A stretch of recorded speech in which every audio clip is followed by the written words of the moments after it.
Hi guys and welcome to Crazy Pepper Revenge. This channel is all about crazy true stories, stuff that happens in real life when things get a little bit messy, people dealing with drama, cheating, lies, breakups, and even revenge. Some stories are wild, some are emotional, but all of them will keep you watching. If you like real talk and real situations, you're in the right place. Don't forget to hit that subscribe button and stick around. This is Crazy Pepper Revenge, where the stories get spicy. It was just a work call. Good news. By the end of the week, you'll be free to call him your husband. Maybe it'll help someone else who's going through something similar. I'm Marcus, 38 years old, working as a project coordinator in Seattle. This happened a few months back, but it still feels fresh. It was a Tuesday night around 11. I was finishing up some work presentations in our spare room that we'd converted into an office. The Seattle skyline was doing its thing through the window, all purple and moody. The house was quiet except for this sound coming from the living room. Laughter. Not the polite kind you give your boss, but real laughter. The kind that makes your whole body relax and your voice go soft. I hadn't heard my wife laugh like that in forever. And that's when it hit me. Whatever had been missing between us hadn't actually disappeared. It had just been redirected somewhere else. It wasn't about how loud she was laughing. It was about how genuine it sounded. How she'd curl up under that old blanket when she was really happy. How her breathing would catch right before she let loose. I recognized all of it. Just none of it was for me anymore. I saved my work, shut the laptop, and walked into the hallway. Our living room is nothing special. 2 windows facing the street, a coffee table with a water stain we never bothered fixing. She was sitting there with her phone, face tilted toward the lamp. And right there on the table next to her was her wedding ring. Not in the usual spot where she'd put it when lotion bothered her skin. I stood there long enough to catalog that detail and add it to all the others I'd been mentally filing away without wanting to admit what they meant. The past month had been weird. Less eye contact, more locked phone screens, long showers after she'd supposedly been on late work calls. A sudden need for privacy in a house where we'd always shared everything, passwords and all. Arguments over stupid stuff that didn't warrant the heat. Whether I'd loaded the dishwasher wrong or stacked the mail on the wrong side of the counter. Not yelling exactly, just this contempt dressed up as helpful suggestions. Our whole routine had shifted and then pretended it hadn't. I used to meet her at the door with some joke about Seattle traffic. She used to drop her bag and kiss me without thinking. Lately, she'd drift toward the kitchen, tap out a quick text to someone, then give me a vague rundown of her schedule that kept changing. I'm pretty flexible. Schedules change in my line of work. But respect shouldn't. I kept waiting for things to get better. They didn't. They just hardened into this new normal. I tried making small adjustments, making breakfast when she forgot to eat, suggesting we hit the botanical gardens when the weather cleared up. Got us tickets to a jazz show at this club we used to love. The kind of intimate venue where you could actually hear the music. Every suggestion just rolled off her. If she said yes, it came with conditions. She was too tired. Maybe next week. Don't make plans without checking first. When I'd ask direct questions like, what's going on? Or are you okay? She'd sigh like I was the problem for asking. A couple weeks before all this, she changed the Apple ID password we'd been sharing since we got engaged. No warning, just a notification on my phone saying I needed to sign in again. When I asked about it, she said she was doing some account cleanup. I coordinate projects for a living. I know what account cleanup looks like. This wasn't it. Tonight, though, the door was wide open. Just not for me. She laughed again, and I could hear a male voice through her phone speaker, too quiet to make out words, but intimate in that way. People get when they think distance makes things private. I didn't ask who it was. I walked to the kitchen, rinsed a glass, let the water run longer than necessary. I heard her shift positions on the couch when the call ended. She just sat there, staring at her dark screen like she was waiting for it to light up again. She finally noticed me standing at the sink and gave me this practiced smile that didn't reach her eyes. I dried the glass and set it down on the mat. On the table, that ring caught the light but didn't shine.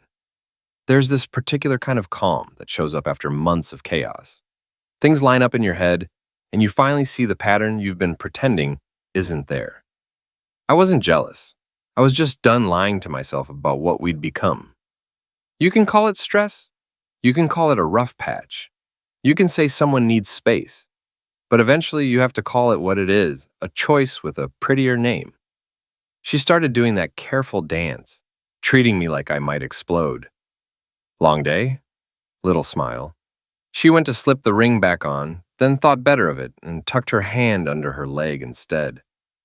My eyes tracked the movement without judgment, just taking inventory. The weird thing is, I'd been preparing for something like this without really knowing it. I'd gone through bank statements in a professional way, asked HR to update my emergency contact without making it a big deal, taken photos of small things that weren't evidence of anything illegal, but proved to me that my memory was solid. The ring on the table 3 nights running. The blue scarf she only wore to bed on nights she claimed she was cold. How her laughter would stop when I entered a room, then start back up in the hallway like someone had hit play again. None of this is criminal. It's just coordinates on a map showing you where you actually are. I thought about the last Saturday we'd spent together in a way that used to feel natural. Coffee at this place we liked, grocery shopping, a long walk around the lake with our hands in our pockets because the wind was brutal. We talked about schedules and to-do lists, the kind of conversation that keeps life running while the actual life drifts to the margins. I realized later that entire day happened without a single moment of real eye contact. That's not how married people avoid each other on purpose. That's how they forget they're allowed to look. I'm not someone who chases answers that don't want to be given. If you pull a thread and the whole sweater falls apart, you don't blame the thread. You accept that the fabric was already done. Standing there with water drying on my hands, I realized I wasn't going to ask the obvious questions. They never produce anything but excuses. She started filling the silence before I could. Work had been crazy. She'd been on a call with a colleague overseas. It was nothing. And why was I listening from the kitchen like some kind of detective? The words lined up exactly where I expected them to. I let them pass. I walked to the coffee table and picked up the ring. It was warm from the lamp. Simple band, no engraving. We'd chosen that style on purpose because we liked how clean it looked. I placed it carefully on this little ceramic dish from our anniversary trip to New Mexico, the one we bought at a street market because the glaze looked like rain in the desert. I straightened the dish, more out of habit than anything. She asked if I was going to say anything. I looked at her, really looked. And for the first time I saw not what I wanted from her, but what she was choosing for herself. Peace settled over me like fog. Good news!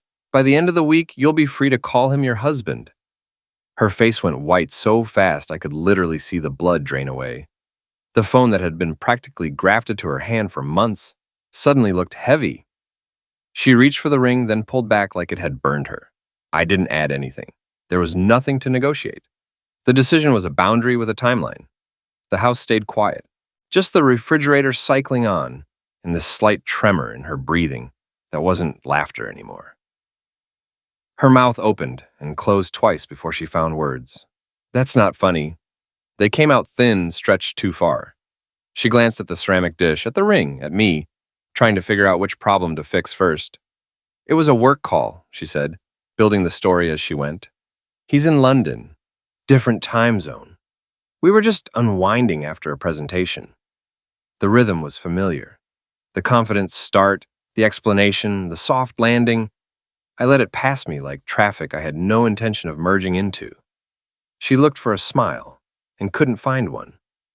You can't say things like that. It's extreme. You're upset. I put my hands on the back of the dining chair and studied the wood grain like it had wisdom to share. My pulse was steady. The refrigerator hummed. Outside, a car door thumped and someone laughed. All normal sounds that somehow made the room feel sharper. Marcus, she said, adding my name like it was a password to a different version of me. You're reading into something that isn't there. I tilted my head toward the table. There's enough here. I didn't raise my voice. That's when the offense kicked in. It always does, right after the first denial fails. So you're throwing away our marriage over a phone call? Her chin came up. The tone tried on righteous anger and found it comfortable. Do you hear yourself? You already did, I said. Not as an attack, just as a measurement. The gap between what we were and what we were pretending to be needed a number. And that was She stood up fast, blanket sliding to the floor. What does that even mean? The question was really an instruction. Translate my choice into your fault so I can breathe again. Did someone put this in your head? She asked, switching tactics. Your brother? Your gym friends? She made a sound that was supposed to be a laugh. Is this some macho boundary thing? I pulled out the chair and sat, not to argue, but to stay grounded. It's a boundary, I agreed. Mine. She let that word hang there, then shook her head quickly. You're being paranoid. That wasn't flirting. It was work. The laughing was nerves. I've been under pressure, and you haven't exactly... She stopped before the accusation fully formed, maybe realizing how familiar it sounded even to her. I'd heard versions of that template for months now, in smaller pieces. Tonight, it arrived fully assembled. I slid the chair back and walked to the office.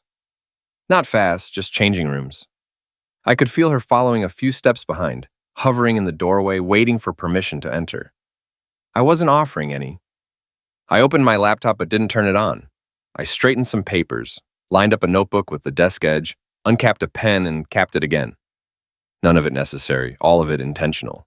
My hands needed something to do besides catch the story she kept throwing at me. Marcus, look at me. I did. She softened her shoulders, trying the old approach. We've both been off lately. I know that. We can reset. Take a weekend away. No phones. I'll put the ring on if that's what this is about. She reached past the doorframe, like she could touch the dish from there, and rewrite the last month with the gesture. This isn't about a weekend, I said. Then talk to me. Her voice almost found that old rhythm, the one that used to bring me down from work stress. Say what you want me to say. There it was, clean as a label on a file folder. Say what you want me to say. Not tell me what's true, performance, instead of reality. I clicked the pen and wrote a word on my notepad just to hear the scratch. Boundaries. Then I drew a line under it. She watched the pen move like it was a judge's gavel. I'm trying here, she said, edges fraying now. I don't know what you want. I want alignment between what we live and what we call it. I kept my eyes on the page. If you want freedom, have it. If you want partnership, it comes with respect. Her jaw worked. So I can never laugh on a call again? I can never talk to a man for work? That's your version of respect? The straw man argument hit its mark right on schedule. I didn't nod. I just let it miss. The silence pressed in. She stepped into the office and leaned against the bookshelf where we keep the travel guides we haven't opened in forever. She reached for a book spine and put it back without reading the title. I don't know who you're turning into, she said. The thing people say when the person in front of them refuses to play their old role. You used to be reasonable. I'm still reasonable, I said. Just finished pretending. That sentence landed harder than anything else I'd said. The color that had left her face earlier didn't come back. Her hands went to her hair, then her pockets, then the shelf edge. Bodies look for anchors when stories lose their footing. She tried one more approach. Okay then, let's be adults. Therapy. A plan. Her eyes brightened at the word plan. She knows planning is my profession. We write down what needs to change, we commit. We follow through. You'll see it's fixable. It was, I said, before contempt moved in. I didn't say when that happened. She knows it wasn't tonight. She blinked. The word contempt does something diagnostic when you say it out loud. It's not a mood.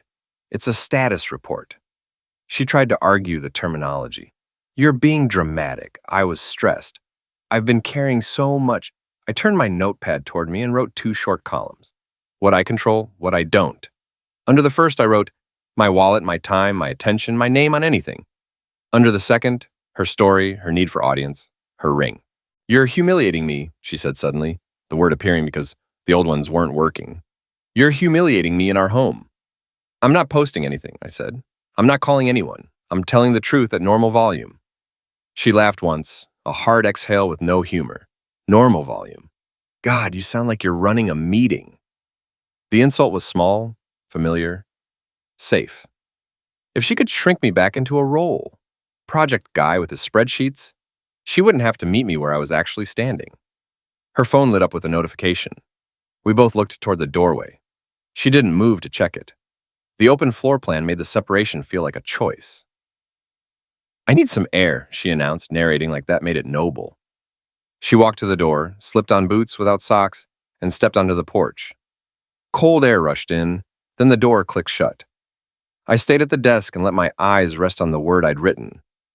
Boundaries. The ink had bled slightly into the paper fibers. making the line look thicker than the pen allowed. Through the window, I could see her silhouette on the porch. Phone raised, shoulders hunched, the way people hunch when they're crafting a text they hope will rearrange reality. A few minutes later, the porch light caught her face again. She came back inside slower than she'd left. "Okay," she said, setting her phone face down with deliberate care. "If you're serious, if this isn't just some performance, then tell me what you're going to do." A dare, not a question. "I'm going to be consistent," I said. She waited for more, and when it didn't come, impatience showed its teeth. Consistent how? With what? With punishing me for existing? With policing my conversations? Do you want me to quit my job? Is that the goal? "You're very busy writing my lines," I said. The mask slipped then. Not off, but sideways. I saw panic under the posture, calculation under the charm. She stepped closer, too close, the old tactic, touched the elbow, softened the eyes, reset the chemistry. I took a half step back. "You're not even angry," she whispered, and for the first time there was fear in her voice. "That's worse." She tried one last move. "If you walk down this road, there's no coming back." It was meant as a warning. "I know," I said. The conversation ended there, without really ending. She went to the bedroom and closed the door quietly, like loudness would leave evidence. I sat with my notepad and my pen and my 2 columns and the sound of the house, doing what houses do at night, when people finally stop talking. My silence wasn't confusion. I didn't sleep, not from anger. There wasn't enough left to keep me awake. It was the clean alertness that arrives once a decision locks into place. I sat at the desk with a notepad and my laptop and turned my columns into action items. No speeches, no more requests, just process.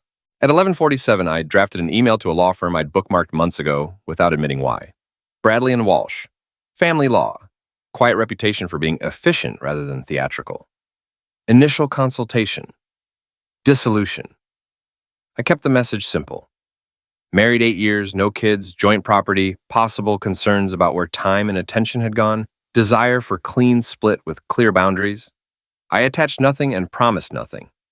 I asked for the earliest appointment this week. Before hitting send, I read it once more to make sure my tone matched what I felt. Calm, adult. Done. Next, I opened the bank portal. We had 1 checking account and 1 savings. I moved the savings into a new account I'd opened last quarter for emergencies. This qualified. I turned off the overdraft protection that linked our checking to my credit card. I removed her as an authorized user on my primary card and set a daily limit on the joint debit in case she needed purchases. The money was still there. It just required a conversation neither of us was going to have in the middle of the night. Then the unglamorous work. Passwords and 2-factor authentication. Email. Cloud storage. The shared calendars she'd stopped checking anyway. Our streaming accounts, the grocery app she used like a reflex, not to control her, just to separate things cleanly. I took screenshots of the changes and saved them in a folder labeled Transition. I printed a short inventory of shared assets and stuck it under a magnet on the filing cabinet so I wouldn't rely on memory later. My name on anything became a line I underlined twice. At 12:31, I sent a quick note to AITA from my work account. Please update my emergency contact to my brother, David Ross. Effective immediately. I removed her from my benefits portal as a point of contact and left everything else alone. I scheduled a next-day stop at a shipping store for a small P.O. box because forward motion feels better when mail has somewhere definite to land. I could hear soft movements from the bedroom, the closet door, the bathroom fan, the sink. No drama, just someone recalculating. I made tea, drank half, and deleted the grocery list we'd titled Thanksgiving 2022 because it had lived on our screen too long and said nothing about who we still were. Then I shut the laptop and lay on the couch with a blanket that smelled like laundry soap and something woodsy. The house breathed. So did I. My phone buzzed at 6:05.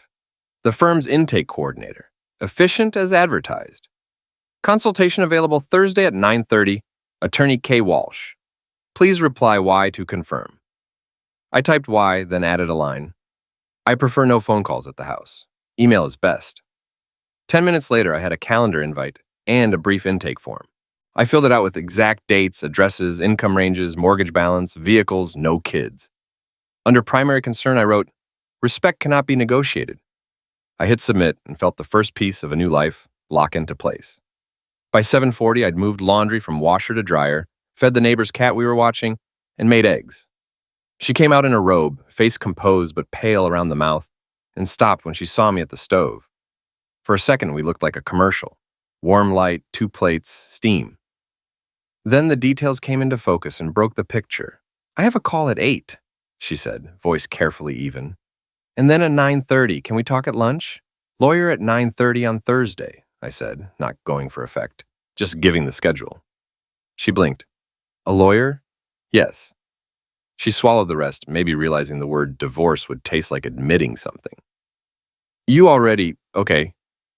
She pulled the robe tighter, then went to pour coffee. The machine blinked at her. I'd changed the Wi-Fi password. The coffee maker was smarter than it needed to be. She set the mug down and left it empty. At 8:12, my phone buzzed. Bank push notification. Authorized user removal confirmed. At 8:19, another. Debit card daily limit reached. She was still at the counter with her empty mug. I watched her glance at her phone, at me, at the empty air between us. "Did you do something to the card?" she asked, working to keep her tone soft. "I made our spending honest," I said. "Mine is mine. The joint is for joint." She exhaled through her nose, the beginning of an argument that never formed. "You're being punitive." "I'm being clear." At 8:40, I went to the office and closed the door halfway. The attorney's assistant had sent a checklist. Documents to gather, questions to consider. I pulled what I already had into a neat stack. Mortgage statement, titles, account summaries, proof of the funds I'd moved the night before. Last year's taxes. I added printouts of photos I'd taken for myself. The ring on the table, dates written lightly on the back. Not evidence of infidelity. Evidence of posture. I wasn't trying to win a contest. I was trying to end one. At 9:02, her phone rang in the kitchen. Work call. From the way her tone lifted into careful cheer, I could hear her trying to stand inside the old life while the new one formed around her. Twice, she laughed and then stopped abruptly, like the sound embarrassed her in an empty room. When the call ended, my email pinged. Appointment confirmation, building address, parking instructions, a note about bringing government ID.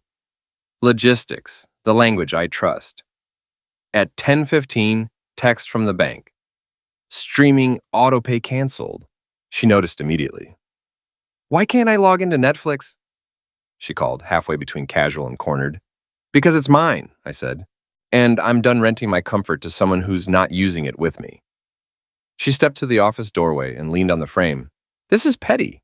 This is proportionate. Marcus." The name landed differently now, stripped of its usual weight, a syllable in a hallway. "You're going to make this ugly. I'm going to make it accurate." The rest of the morning passed in precise movements. I confirmed the P.O. box, set up mail forwarding, scheduled a locksmith consultation for next week after the attorney meeting. Because order matters. I exported our shared calendar to a file, and then stopped sharing it. I canceled 2 subscriptions I'd signed up for because she liked the monthly boxes. Each month, I left the ones that were mine. I ate the eggs cold at the desk and felt fine. Her card was declined at lunch. I know because my phone buzzed with an alert at 12:13, and at 12:14 she texted from the other room like we were co-workers on opposite sides of a cubicle wall. "Did something happen to the visa?" I replied, "We're separating the utilities of our lives." She came to the doorway again, less composed. "Now? You're punishing me for a conversation you misheard." "I'm preparing for the life you chose," I said. "Dad, you said you needed freedom. I'm making sure you have it." The line wasn't a weapon. It was policy. She stared at me long enough to say everything she didn't say. Then she walked away, and the sound of her footsteps on the hardwood registered like a new data point. Not departure or approach. Just movement that wasn't mine to manage. At 3:05, Walsh's office sent a pre-read. How Washington handles marital property. What temporary orders can do. The difference between separation and dissolution. I skimmed, highlighted, and resisted the urge to know everything by dinner. I don't need to be a lawyer this week. I need to be a man who keeps promises to himself. By evening, I'd packed a single duffel with basics. 3 shirts, 2 pairs of pants, running shoes, toiletries, the book I never finished because I keep saving the last chapter. I didn't announce it. I set the bag by the door because visibility prevents confusion. I ended the day how I began it. At the desk, writing a short list for tomorrow. Call insurance, ask about policy implications, print pay stubs, photograph serial numbers on the valuable items. Move the framed photo from the shelf to a box without breaking the glass. None of it dramatic, all of it deliberate. When I finally turned off the lamp, the house looked like a stage after the crew clears out. Same walls, fewer props, the outline of a different story in the air. This is what done looks like when you do it without noise.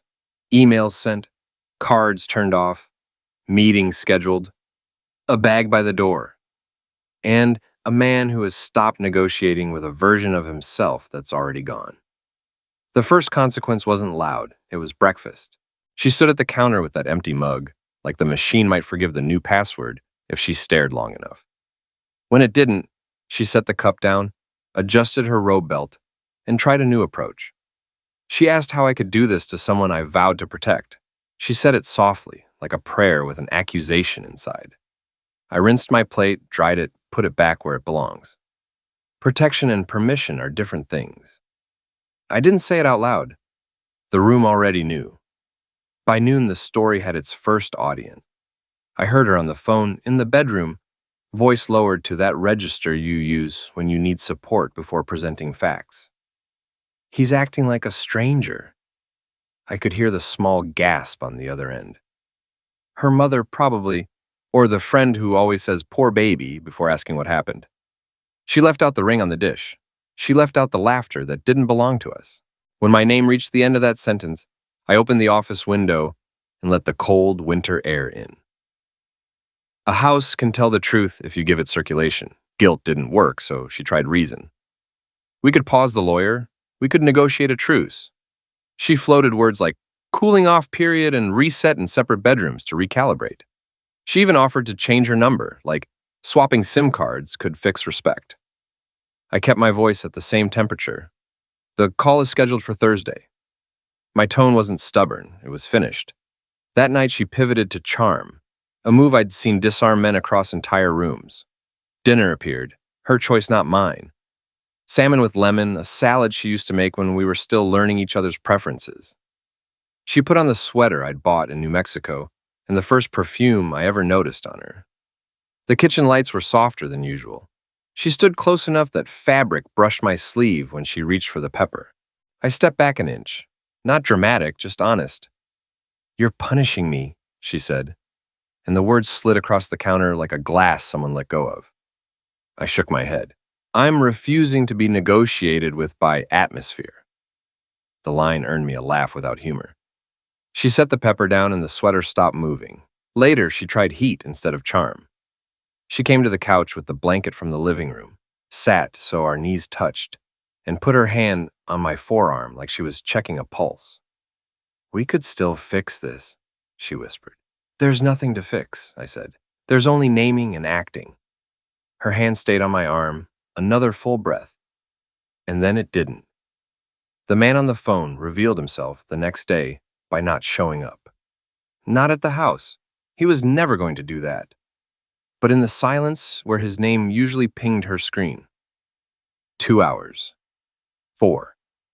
The days stretched, and she kept checking, like someone waiting on test results. When the text finally arrived, I saw the shape of it in the window reflection. A bubble long enough to contain a retreat.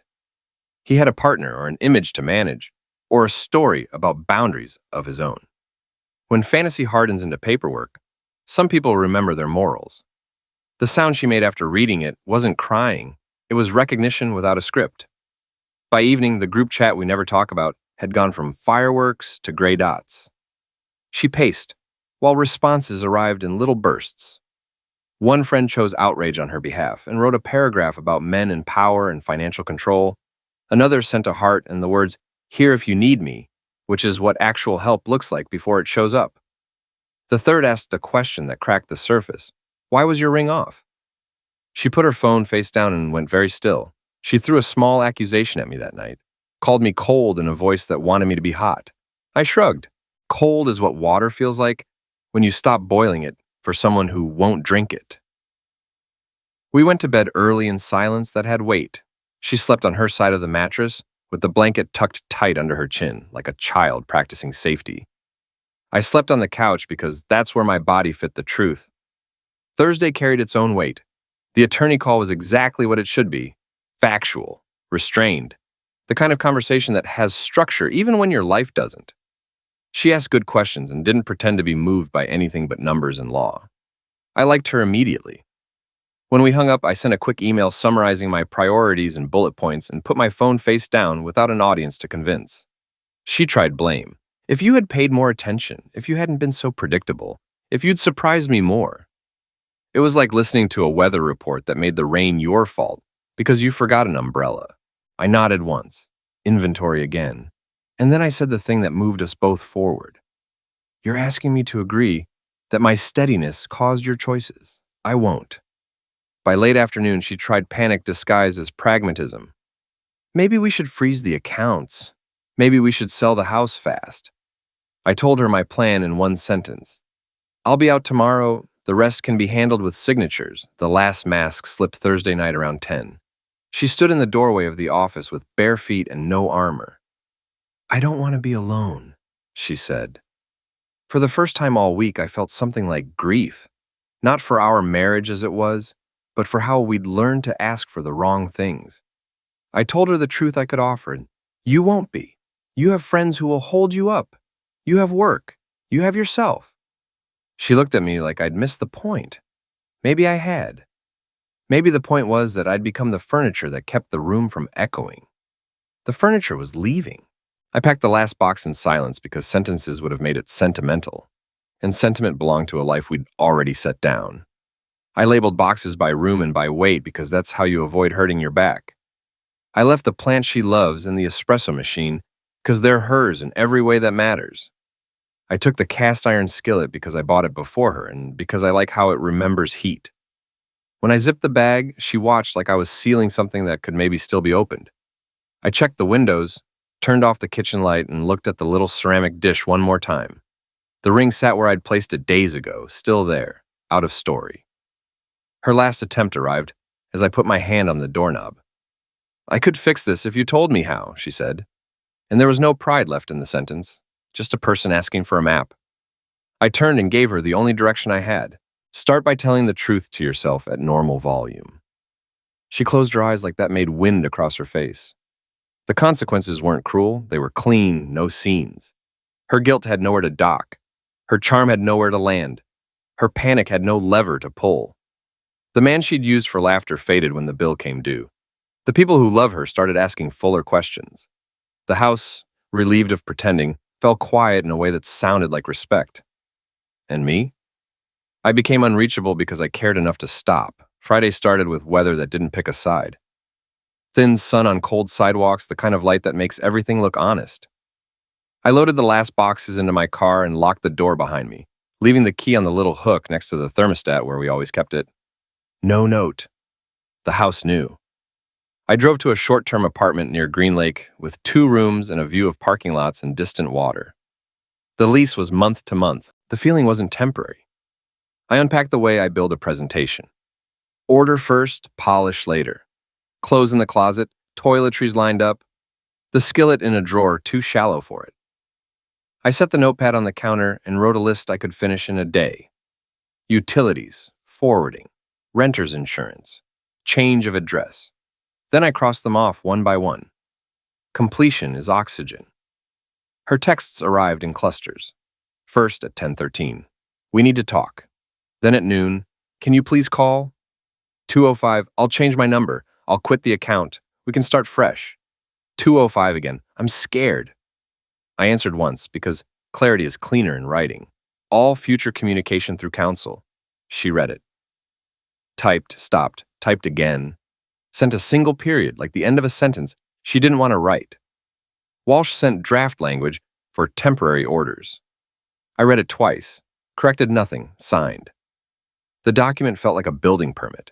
Permission to construct a life that matched the blueprint I kept sketching in my head every time the old one bent into shapes it wasn't supposed to hold. I emailed the signed pages back and put the pen down in the center of the notepad like a period of my own. The first night alone was.